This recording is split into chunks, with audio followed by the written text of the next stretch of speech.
Hey guys, welcome back to my channel. Today I'm painting this owl with acrylics. I started out by painting my background this really dark green, and then I used a charcoal pencil to draw out the owl.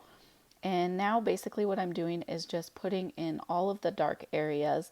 I'm using some black mixed with some blue and brown just to map out all of the dark fur areas and feathers. And I'm paying close attention to which direction those feathers are going and about how thick they are. Most of this is going to get covered up anyways, but I just want to have a nice map. And what I should have done was done white over the eyes first so that the colors would show up nice. I probably would have done only half the layers if I had done the white. So that's my tip there. And I know that, but I don't know why I didn't. I just went in with the colors. And you'll see me go back and forth a little bit with the eye because I have to let those layers dry. So I'll move on to something else and then I'll keep kind of going back to the eye, trying to build up those layers. And yellow and green is somewhat translucent anyway, so these are some thin layers on here, and you'll see me thicken up the mixture right here, adding some more white just so it's a little bit more opaque. Now I'm going and adding in all the light feathers around the black that I had did earlier just to, map those out.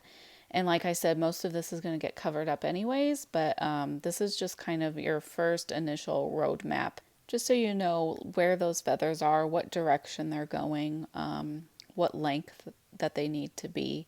And at this stage, I'm not worried about color so much as just mapping out the direction of those feathers. So this is like really light right now, and I know I'm going to be doing some glazing over anyways. So yeah, so don't focus on your color at first. I'm just trying to map it out. So none of this is really right. I'm starting now to build up the eye with the right colors. But as far as the feathers go, I'm just trying to map out where the lights and darks are. So now I'm continuing to work on the eye. I'm just adding the first layer of that reflection in the eye there and still building up the colors and just trying to get it to where I want it to be. And if your goal is realism, then you have to understand that you're going to be doing lots and lots of layers, because each layer that you do is just going to add to the depth and dimension of the finished piece. So yes, so it takes lots and lots of layers. So now I am just continuing trying to focus on the ear, just getting in those colors there. And the ear right there is kind of out of focus, so there's not much detail. It's just some little variation in color there. And then I'm just working down now, building up that second layer of lights on the feathers. And then I'm kind of working on his water line right there, just trying to get that kind of reflection gray tone there, and building up the feathers some more. So you'll see me glaze a lot too between layers, and that just really adds to the depth and dimension too. So I do a lot of glazing. So I'll really kind of start light and then glaze some darks over, and then I'll do more light and then glaze. And I glaze with lots of different colors. I use browns. I glazed, I think, with purple and blue and oranges and yellows. So there was a lot of glazing going on. So now I'm starting to build up a few of those darker feather areas. And yeah, I'm just going to continue working like this throughout the entire piece. And essentially, it's just a back and forth. It's light, dark, light, dark, light, dark. And that's essentially what I do. And I just focus on one section at a time. I mean, I do bounce around a lot too, but I kind of work on one little section at a time. So I'm just going to leave you here to watch the rest without me talking, because I pretty much do the same steps over and over, and you'll see that. So yeah, so I hope you enjoy this video, and I'll see you at the end.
decided to add some gold leaf, and this was the first time that I ever used this, and I didn't really have the right glue, so I kind of did some test pieces and I tried out different glue and different things that would work. So yeah, so I just thought this would really add to this piece, and I'm really happy with how it turned out. So that's it for this one, guys. I hope you enjoyed it, and I'll see you next time. Bye.